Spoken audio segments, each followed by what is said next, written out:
히브리서 10장 21절로 25절입니다. 우리 한 절씩 교독하겠습니다. 제가 21절, 여러분들 22절 이렇게 한 절씩 교독하겠습니다. 그리고 우리에게는 하나님의 집을 다스리시는 위대한 제사장이 계십니다.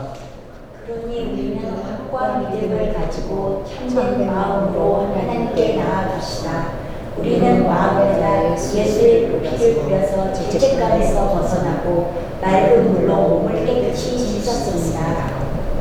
또 우리에게 약속하신 분은 신실하시니 우리는 흔들리지 말고 우리가 고백하는 그 소망을 굳게 지킵시다. 그리고 서로 마음을 써서 사랑과 선한 일을 하도록 격려합시다. 같이 읽겠습니다. 어떤 사람들의 습관처럼 우리는 모이기를 그만하지 말고 서로 격려하여 그 날이 가까워 오는 것을 볼수록 더욱 힘써 모입시다. 아멘. 오늘부터 저희가 사도신경을 14번에 걸쳐서 하나하나 깊이 있게 살펴보려고 합니다. 우리가 사도신경을 깊이 있게 보아야 하는 이유는 무엇일까요? 어떤 성도분의 요청도 있었지만 지금까지 우리가 어려운 시기를 견디고 올바른 믿음으로 우리의 신앙을 지키는 길이 무엇인지 고민할 때에 우리가 주저없이 가장 가까이 있는 성경에서 찾습니다. 그리고 성경을 읽으며 묵상하면서 문제가 해결된 간증을 듣기도 하고 우리의 삶의 경험도 하게 됩니다. 그런데 성경보다 더 가까운 것이 있습니다. 우리가 예배 시간에 고백하는 사도신경, 그리고 주기도문, 그리고 우리가 죄를 짓지 않기 위한 십계명 등이 있습니다. 이것들은 구약에서부터 신앙의 선배들, 그리고 예수님의 삶, 그리고 예수님과 함께했던 제자들의 고백을 통해서 전해오는 것을 정리한 것이 우리가 오늘 보려고 하는 사도신경입니다. 사실 사도신경을 혼자 책과 성경을 통해 연구하면서 온전히 내 것으로 만든다는 것은 쉽지 않습니다. 그래서 우리는 이 시간을 통해 하나님과 예수님과 성령님 그리고 신앙의 선배들이 지금까지 지키며 우리에게 전달해준 이 사도신경에 대해서 살펴볼 것입니다. 사실 사도신경을 잘 몰라도 신앙생활을 하는 것은 어떤 지장도 없습니다. 왜냐하면 10년, 30년, 50년 신앙생활을 하면서 각자의 방식대로, 각자의 간증대로 어려움을 이겨는 방법, 그리고 어려움을 해결하는 방법, 각자 고생하는 방법이 있습니다. 그런데 문제가 무엇이냐? 각자의 방법과 개인적인 방법에 의존한 나머지 방법과 과정이 지나치면 무엇이 됩니까? 수많은 이단들이 탄생합니다. 자신을 재림예수라고 만들어버립니다. 또한 그 방법과 과정이 너무 어려우면 어떻게 됩니까? 예수 믿는 것을 중단하고 교회를 떠납니다. 그러면서 그들이 하는 가장 쉬운 말, 예수 별거 없어. 예수 말만 좋아. 이런 말로 자신은 견디려고 했으나 끝내 예수님을 떠나는 과정을 합리화하는 것을 볼 수 있습니다. 그래서 우리에게는 공동체의 고백인 사도신경을 배워야 합니다. 사도신경 안에는 신앙의 본질이 숨어 있고 신앙의 핵심이 녹아져 있으며 가장 중요한 서로의 격려와 서로 나누는 은혜와 서로 나누는 사랑과 서로가 서로를 나누는 마음이 녹아져 있다는 사실입니다. 사실 저도 사도신경과 주기도문 십계명 강의에 대해서 오래전부터 많이 고민했습니다. 그리고 지금 이전부터 준비를 차근차근 해왔습니다. 그런데 이번에 결단을 하면서 수많은 책을 뒤지면서 시작하게 된 계기가 지금까지 저희가 1년 6개월 동안 주제 설교를 했습니다. 성화의 삶은 무엇인지, 예수를 믿는 것이 무엇인지 등등 그런 주제를 가지고 4번 혹은 8번에 걸쳐서 이렇게 말씀을 나누었습니다. 그리고 지난번에는 처음으로 아가서라는 성경을 중심으로 말씀을 나누었습니다. 그러면서 드는 생각이 이것으로 충분한가? 사실 저를 비롯해 여기 계시는 많은 분들이 수십 년, 적게는 몇 년의 신앙생활을 했습니다. 그런데도 제가 개척을 하면서 만나는 수많은 사람들 안에는 굳건할 때는 어느 때보다 굳건한 믿음을 지키고 있지만 그 믿음이 흔들릴 때는 갈대처럼 수없이 흔들리는 그 믿음을 보았습니다. 기본, 바탕이 중요하다는 생각을 하면서 수많은 기도와 고민과 연구를 했습니다. 그러면서 이제 당분간 교리를 가지고 말씀을 나누려고 합니다. 교리에 대해서 다시 공부를 하다 보니 우리에게는 수많은 교리들이 있다는 것을 확인할 수 있습니다.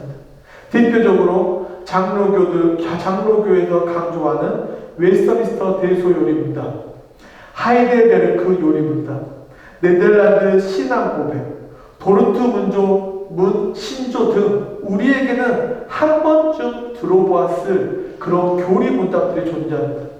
그런데 그 문답들을 공부하려고 하니 양이 어마무시합니다. 한 번 시작하면 보통 128가지 질문과 대답, 그래서 좋기 3년에서 5년은 걸릴 거라는 생각이 들었습니다. 그러면서 이렇게 방대하게는 하지 못한다는 결론에 이르렀고 교리문답을 주제로 정리하다 보니 그 결론에 도착할 수 있는 것이 무엇이냐? 바로 사도신경, 주기도문, 그리고 십계명이라는 사실입니다. 우리가 사도신경을 시작으로 십계명, 주기도문에 대해서 말씀을 나눌 것입니다. 우리는 분명히 이것들에 대해서 잘 알고 있습니다. 왜냐하면 우리가 외우고 있고 처음 신앙생활을 하면 우리가 가장 먼저 외우는 것이 주기도문 그리고 사도신경입니다. 그리고 우리는 분명히 알고 있다고 생각하고 그것을 고백합니다.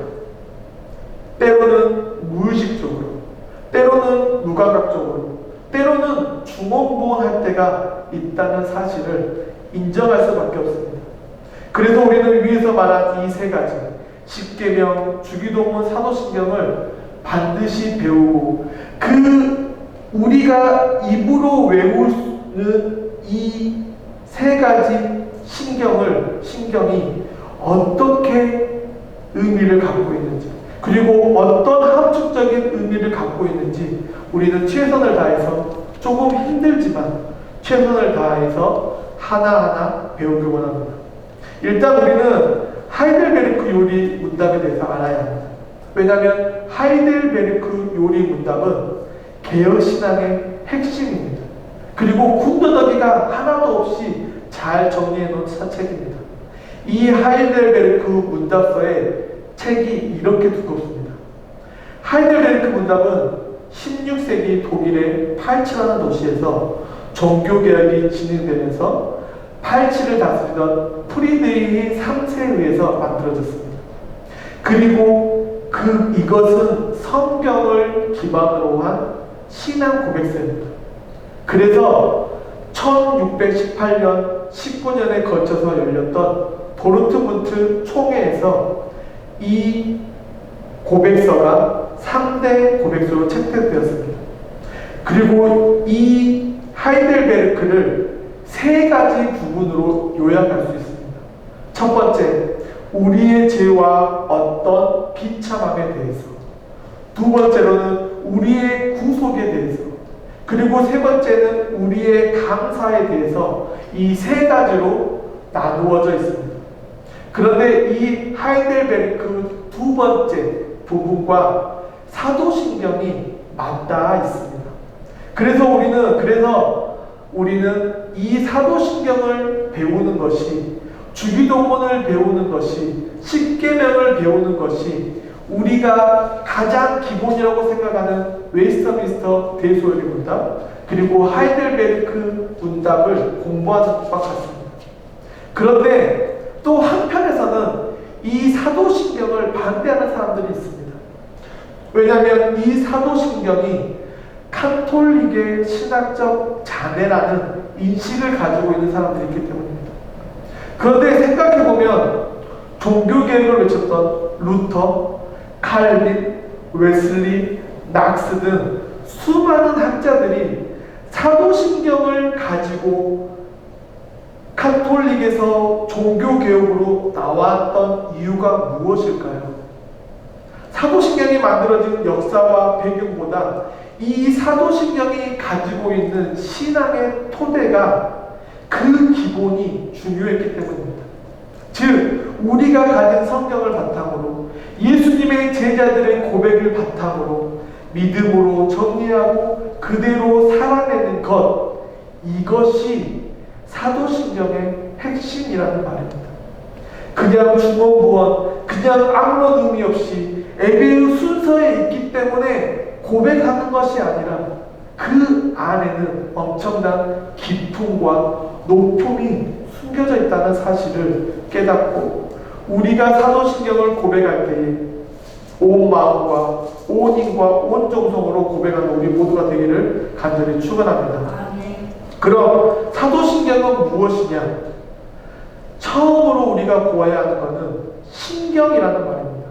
사도신경, 신경을 한자로 보면 믿을 신 글경이라고 이렇게 기록되어 있습니다. 우리가 말하는 성경의 경과 신경의 경이 같은 한자를 사용합니다.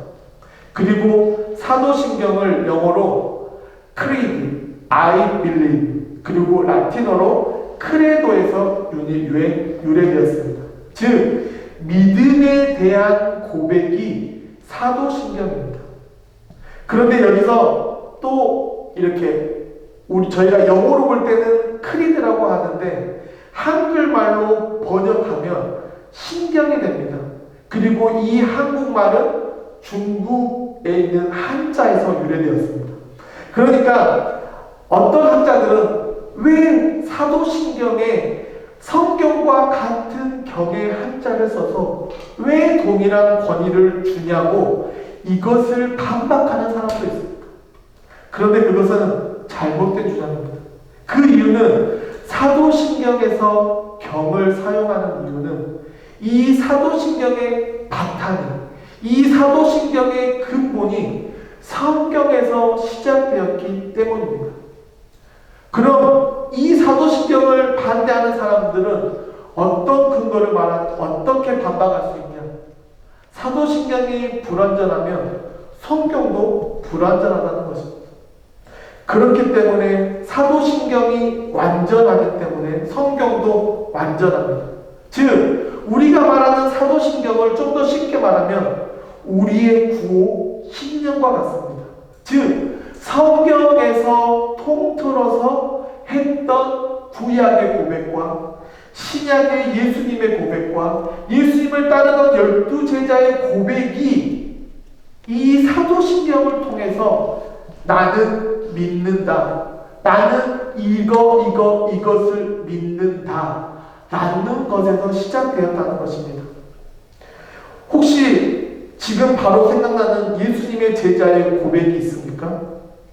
마태복음 16장을 보면 예수님의 제자들에게 묻습니다. 사람들이 인자를 누구라 하느냐? 그 대답을 들으신 후에 예수님이 다시 묻습니다. 그러면 너희는 나를 누구라 하느냐? 어떻게 바뀌었죠?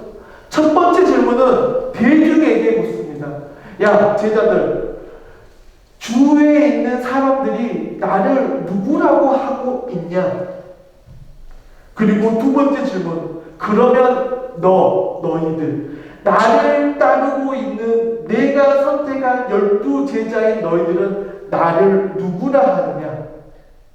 그리고 마태복음 16장 16절 우리 한번 같이 한번 읽어볼까요? 시작. 주님은 그리스도시며 살아계신 하나님의 아들이십니다.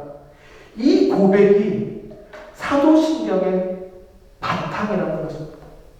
그리고 그 고백을 베드로뿐만 아닌 예수님과 동행했던 12제자들의 고백과 동일합니다. 특히 도마를 보십시오. 도마는 어떻습니까? 어떤 사람입니까? 의심이 많은 사람입니다. 믿지 못한 사람입니다. 그래서 부활하신 예수님을 만난 후에 어떻게 했습니까? 예수님의 손의 못자국과 옆구리에 옆구리에 그 자국에 손을 직접 넣어보고 난 후에 한 고백. 나의 주님이시며 나의 하나님이십니다. 뭐라고요? 나의 주님이시며 나의 하나님입니다. 지금 베드로의 고백과 도마의 고백이 동일합니다. 바로 사도들의 이 위대한 고백 위에 세워진 것이 교회이고, 우리가 지금 여러 곳에서 보고 듣고 경험하는 교리의 바탕이라는 사실입니다. 이 교리 위에 초대교회가 세워졌습니다. 그리고 초대교회 안에 어떤 일들이 일어났죠? 그 고백 위에 수많은 기적과 이적과 회개들과 돌아오는 역사들이 일어났습니다. 그리고 사도들은 이 복음을 전하는 일과 가르치는 일에 온 힘과 온 마음과 온 정성을 다했습니다. 그리고 특히 가르치는 일, 바로 세례를 위한 문답, 믿는다, 세례를 주는 것이 아닙니다. 교육이 필요합니다. 왜 이것이 중요합니까? 초대교회 당시에는 세례를 받게 되면 교회 안에 있는 모든 것을 함께 나누고 함께 사용하고 함께 했습니다. 즉, 내 것은 내 것, 네 것은 내 것이 아닌 내 것도 네 것, 네 것도 내 것이 되는 공동체 의식, 하나님의 가족이라는 사실을 인식하는 그 작업이 세례였다는 것입니다. 제가 대학교 2학년 때 일본 선교를 다녀왔습니다. 그곳에서 충격받은 것이 무엇이냐면, 이들은 예수를 믿는 그 순간 모든 가족들, 모든 친구들과 연이 끊어지는 그런 경험을 했습니다. 그들은 외로울 준비와 끊어질 준비로 예수님을 믿고 세례를 받았습니다. 그런데 저희는 어떻습니까? 죄송하지만 제가 본 한국 교회는 세례 공작으로 같았습니다. 특히 군 선교라는 타이틀로 믿지도 않고 예수를 모르는 자들에게 그냥 무작정 세례를 주는 것입니다. 아직 믿음의 고백도, 아직 믿음의 충고도 없는데 세례를 공장에서 기계 만들듯이 그냥 줍니다. 그 결과 지금 나타나지 않습니까? 어떤 누가 교회를 신뢰합니까? 어떤 누가 목사, 장로, 집사를, 권사를 의지합니까? 이만큼 세례가 중요합니다. 그래서 반드시 세례 받기 전에 훈련과 그리고 그 믿음에 대한 증거와 온전한 신앙 고백이 필요합니다. 그리고 세례식은 축제의 장이 되어야 합니다. 왜죠? 서로 나눌 수 있는 가족이 생겼기 때문입니다. 서로의 기쁨을 나누고 서로의 슬픔을 나눔으로 기쁨은 배가 되고 슬픔은 절반으로 줄일 수 있는 그런 축제의 장이 되어야 한다는 것입니다. 그렇기 때문에 공부가 중요하고, 그렇기 때문에 나눔이 중요하고, 그렇기 때문에 훈련이 중요합니다. 215년 히폴리투스라는 사람이 기록한 사도적 전통이라는 문답서를 보면 세례를 받는 사람에게 반드시 검증해야 하는 세 가지가 기록됩니다. 첫째, 모든 것을 주관하는 하나님을 믿습니까? 둘째, 하나님의 아들 성령으로 잉태되어 동정녀 마리아에게 나시고 본디오 빌라도에 의해서 십자가에 죽으신 후에 사흘 만에 죽은 자 가운데서 다시 살아났으며 하나님 우편에 올라가셨다가 어느 때에 산자와 죽은 자를 심판하러 오실 예수 그리스도를 믿습니까? 셋째, 성령을 믿으며 거룩한 공예와 몸이 다시 사는 것을 믿습니까? 이 세 가지 질문에 아멘으로 답한 후에 세례를 주었습니다. 이 세 가지 무엇과 같습니까? 사도신경과 같습니다. 이것이 발전하고 발전된 것이 바로 우리가 한 공동체로 고백하는 사도신경입니다. 또한 초대교회 이후에 수많은 이단들로부터 교회를 지키기 위해서 종교회의가 열렸고 니케아 회의를 통해 수많은 것들이 제정되고 정립되었습니다. 그런데 그때에 수없이 발의되고 제정되었던 기도문, 신조들, 종교개혁이라는 거대한 바람 앞에 사라지고 없어졌습니다. 그리고 종교개혁자들이 모든 것을 거부했습니다. 그런데 단 하나 살아남은 것, 이것이 바로 사도신경입니다. 이렇듯 사도신경은 우리의 뿌리이며 우리의 고백이며 우리가 예수 그리스도 삼위일체 되시는 하나님을 고백하는 고백입니다. 그래서 반드시 지키고 알고 배워야 합니다. 종교개혁을 주도했던 루터와 칼빈은 사도신경에 대해서 이렇게 고백합니다. 사도신경은 우리나 초대교부들이 고안해낸 것이 아니라 마치 꿀벌들이 수많은 아름다운 꽃에서 꿀을 모으듯이 예수님을 따른 제자들이 우리에게 전해준 성경의 오묘한 가르침을 요약한 것이다. 또 칼빈은 이렇게 고백합니다. 사도신경은 우리가 받은 구속에 대해 중요한 것들을 간단히 요약하고 그리스도에 대해 우리가 유의해야 할 것들에 대해 일일이 그리고 분명히 알려주는 기본 규칙과 같다. 루터와 칼빈이 말하는 것은 동일합니다. 예수, 성경으로부터 시작되었다는 것입니다. 이것이 사도신경입니다. 여기까지 잘 따라오셨을 거라 믿습니다. 그럼 우리가 왜 사도신경을 고백해야 할까요? 여러분, 우리가 왜 사도신경을 고백해야 할까요? 그냥 전통을 따라? 습관을 따라? 아닙니다. 여기에는 두 가지 중요한 이유가 있는데, 첫째로 하나님 안에서 가족됨을 나타냅니다. 즉, 이 사도신경을 통해 우리의 아름다운 연합을 보여주고 있습니다. 오늘 본문 10장, 히브리서 10장 23절 24절, 또 우리에게 약속하신 분은 신실하시니 우리는 흔들리지 말고 우리가 고백하는 그 소망을 굳게 지킵시다. 그리고 서로 마음을 써서 사랑과 선한 일을 하도록 격려합시다. 서로가 서로에게 버팀목이 되라는 것입니다. 즐겁고 기쁘고 감사할 때뿐만 아니라 슬프고 아프고 넘어지고 병들 때조차 서로가 서로에게 버팀목이 되라는 것입니다.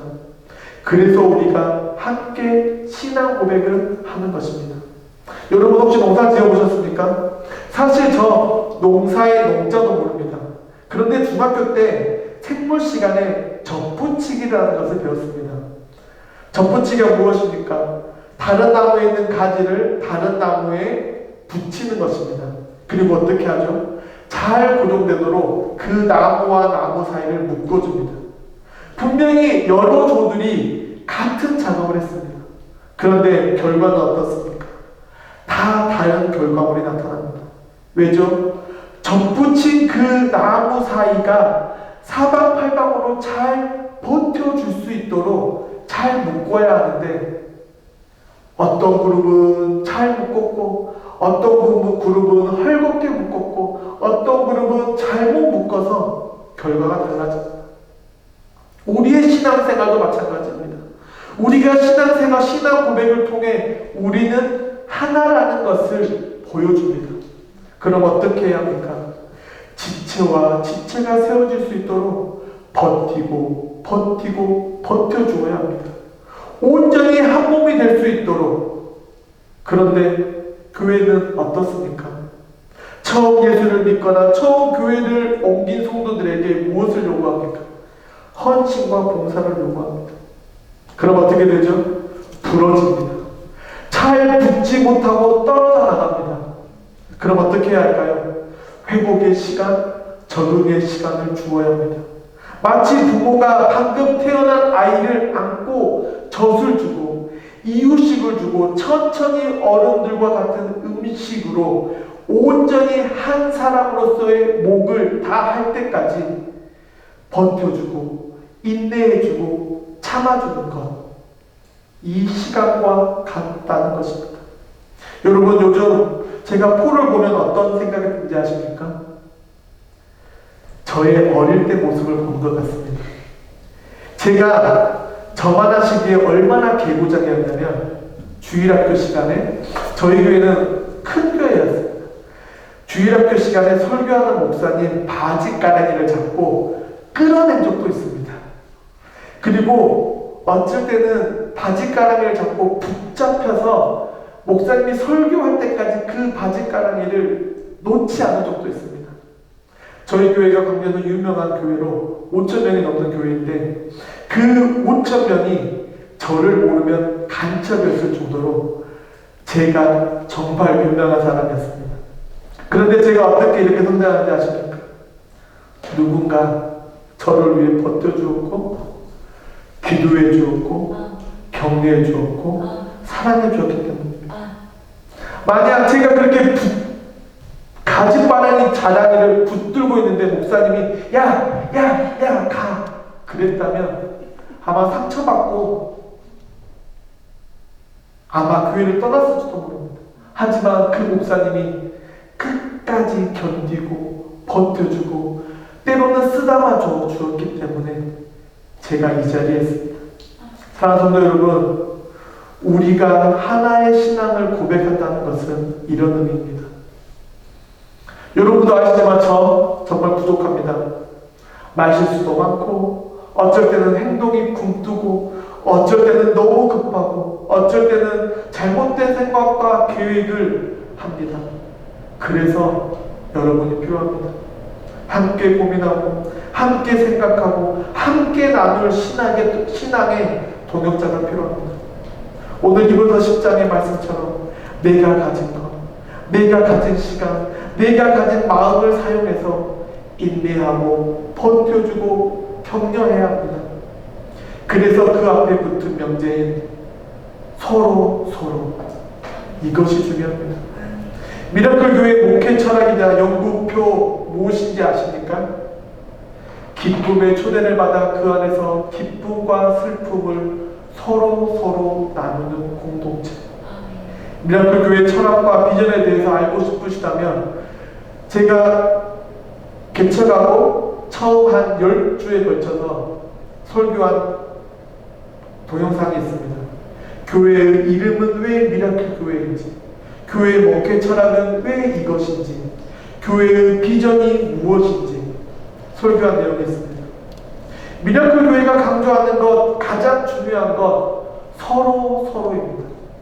부모와 자녀, 남편과 아내, 지체와 지체, 세대와 세대, 목회자와 성도로 나누는 것이 아니라 서로 버팀목이 되고 서로 은혜가 되고 서로 사랑을 나누고 서로 감사를 나누는 것, 이것이 우리가 하나의 신앙 공동체로 고백하는 사실입니다. 이것이 우리의 아이덴티티이자 우리가 간직해야 하는 아이덴티티입니다. 우리가 같은 아이덴티티를 가져야 하나 되는 것입니다. 그래야 비로소 예배가 시작됩니다. 같은 고백 아래 시작되는 것, 이것이 예배의 시작입니다. 생각해보면 우리는 모든 것이 다릅니다. 부모도 다르고 고향도 다르고 학력도 다르고 재산도 다르고 상황도 다르고 환경도 다르고 모든 것이 다릅니다. 그런데 우리가 하나의 신앙을 고백하면 우리는 하나입니다. 제가 사역을 하면서 언제 그것을 가장 강력하게 경험한지 아십니까? 송교지 혹은 다민족 교회입니다. 연합으로 예배를 드리면 눈에 보여지는 차이가 많이 느껴집니다. 피부색도 다르고 언어도 다르고 출신도 다르고 배운 것도 다르고 먹는 것도 다릅니다. 그런데 언제 하나라고 경험되느냐? 동시통역이 필요 없는 각자의 언어로 사도신경을 신앙 고백하는 그 순간, 언어도 다릅니다. 하지만 하나의 신앙 고백, 사도신경을 온 마음과 온 정성과 온 입을 다해서 고백하는 그 순간, 이때 우리가 하나님의 가족이구나, 이것을 경험한다는 것입니다. 이것이 믿음의 신비이며 하나님 안에서 가족됨의 신비입니다. 그렇지 않습니까? 교회는 사교 모임이 아닙니다. 라이언스 클럽이 아닙니다. 사익을 위한 모임이 아닙니다. 교회가 하나님의 신앙 고백, 복음이 아닌 다른 곳으로 모이면 어떻게 됩니까? 썩은 냄새가 진동합니다. 잡음이 생깁니다. 가야 하는 방향은 하나인데 여러 개의 방향타 때문에 배가 지그재그로 갑니다. 혹시 여러분들이 원하는 교회가 이렇게 지그재그로 가는 교회입니까? 아닐 거라 믿습니다. 중요한 것은 하나 되는 마음입니다. 무엇으로요? 복음. 하나 된 신앙 고백. 이것이면 충분합니다. 이것이면 우리에게 어떤 시련과 고통이 와도 이길 수 있습니다. 아멘. 두 번째로 미혹하는 저와의 영적 싸움에서 이기기 위해서입니다. 히브리서 10장 25절. 어떤 사람들은 습관처럼 우리는 모이기를 그만하지 말고 서로 격려하여 그날이 가까워 오는 것을 볼수록 더욱 힘써 모입시다. 우리는 모이기에 있어야 합니다. 어떤 고난과 역경과 어려움이 있어도 모여야 합니다. 그런데 우리가 모이는 것에 복음 공동체, 회복 공동체, 서로가 서로에게 격려하는 공동체를 만드는 것을 싫어하고 자꾸 이간질하고 회방하는 무리가 있는데 바로 사탄입니다. 악한 것들입니다. 미혹하는 것들입니다. 초대교회의 사도신경 어포스톨릭 크리드가 만들어진 배경은 바로 이렇게 미혹하는 자들, 이단들, 악한 것들과 싸우기 위해 만들어졌습니다. 우리의 믿음을 견고하기 위한 장치라는 것입니다. 우리가 사단과 싸워서 이길 수 있는 방법, 예수의 이름으로 명령하고 예수의 이름으로 협박하는 것도 있는데 그것보다 중요한 건 신앙의 고백입니다. 나는 하나님의 아들 예수 그리스도를 믿습니다. 나는 죄입니다. 나는 예수 그리스도를 통해 오직 그분 한 분만으로 구원을 받습니다. 이 고백이 바탕이 되어야 합니다. 사탄과의 싸움 앞에 여러분이 가지고 있는 인종, 학력, 재력 다 필요 없습니다. 오직 신앙 고백 하나 된 신앙 고백 하나면 충분합니다. 아멘. 요즘 신학교를 가면 어떤 모습인지 아십니까? 믿음으로 성경을 보는 것이 아니라 과학적으로 성경을 봅니다. 이성적으로 성경을 봅니다. 문학적으로 성경을 봅니다. 마치 걸레차처럼 성경을 파헤칩니다. 사실 이런 작업이 분명히 필요합니다. 그런데 그렇게 파헤치는 자들에게는 믿음이 없습니다. 하나님을 아는 지식이 없습니다. 이것이 미혹입니다. 이것이 사탄이 우리에게 하는 믿음을 가장한 공격이라는 것입니다. 그래서 우리는 하나의 신앙 고백이 필요합니다. 2000년을 견뎌서 우리에게 전해진 이 사도신경, 이것이 필요합니다. 제가 믿음은 무엇과 비례한다고 말씀드렸죠? 믿음은 시간과 비례합니다. 2000년을 견디고 버티고 인내함으로 우리에게 전해진 사도신경, 이것보다 더 유익한 고백은 없습니다. 그러니 명확하고 정확하고 선명하게 고백하는 우리 모두가 되기를 간절히 축원합니다. 그렇지 않으면 어떻게 되면 됩니까? 세상에 가지고 있는 강력한 것으로 우리를 미혹합니다. 내가 가지고 있는 가장 나약한 자녀로, 물질로, 명예로, 권력으로, 이데올로기로, 여러분 그 유혹에 견딜 자신 있으십니까? 저 장담 못하겠습니다. 그래서 우리 하나된 신앙 고백이 필요합니다. 그리고 서로 버티고 격려하고 함께 갈 신앙의 동반자들이 필요합니다. 우리 함께 고백하며 함께 한 걸음 내딛는 우리 모두가 되기를 간절히 축원합니다. 이제 앞으로 우리가 사도신경을 고백할 것입니다. 그리고 배울 것입니다. 사도신경은 총 12개로 구성되어 있습니다. 한 개는 성부 하나님에 대한 믿음의 고백과 선포, 그리고 6개의 성자 예수님의 정체성, 탄생, 고난, 죽음, 승천, 그리고 재림, 그리고 나머지 한 개, 그리고 한 개는 성령 하나님의 지키심에 대해서, 그리고 4개의 교회와 성도가 반드시 배우고 지키고 버텨야 하는 고백과 선포로 구성됩니다. 저와 여러분은 이 12개의 고백을 믿고 선포하며 살아가야 합니다. 제가 지금 앞으로 13개의 아웃라인을 잡고 이미 마쳤습니다. 그리고 제가 드는 생각은 이 고백은 어떤 무엇보다 강력하다는 것입니다. 이 고백은 어떤 무엇보다 정결하다는 것입니다. 이 고백은 서로를 통해 완성된다는 사실입니다. 이것을 믿는 것에서 우리의 하나님 안에서 가족됨이 시작됩니다. 그리고 우리가 복음이라는 이름으로 하나 될 거라 믿습니다. 오늘부터 사도신경을 시작해서 앞으로 13번의 시간을 통해 미라클 교회와 저와 우리가 하나 되는 귀한 시간 되길 바랍니다. 그리고 하나님의 가족들을 초대하고 인도하고 버텨주고 인내함으로 하나님 안에서 하나 된 그 고백의 위대함을 매일매일 삶 속에서 경험하고 믿고 온전히 선포하며 나아가는 저와 여러분 되기를 간절히 축원합니다. 축원합니다. 기도하겠습니다. 우리의